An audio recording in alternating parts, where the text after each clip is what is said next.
ফুলের গন্ধের মধ্যেও যে ভূতের অস্তিত্ব আছে শুনেছেন কখনো? চলুন আজ সেটাই শোনাবো। আমার মামার বাড়িটি মাটির দোতলা।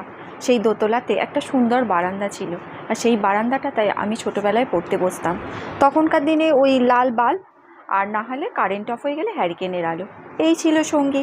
তো মাঝে মাঝে ওই বারান্দাটিতে যখন পড়তে বসতাম তখন দেখতাম যে একটা রজনীগন্ধা ফুলের না মিষ্টি মধুর গন্ধ বেশি আসতো, কিন্তু আমার মামার বাড়ির আশেপাশে কোথাও কোনো রজনীগন্ধা ফুলের গাছ ছিল না। যখন দিদাকে জিজ্ঞাসা করতাম, দিদা বলতো ওটা কিছু নয়, তুই পড়।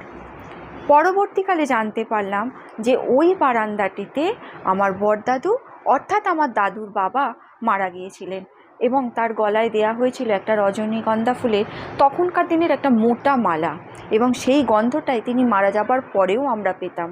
তো বন্ধুরা, এই রজনীগন্ধা ফুল নিয়ে আমি আরেকটা ঘটনা বলবো যেটা এখনও ঘটছে। যদি শুনতে চান তাহলে আমার চ্যানেলটিতে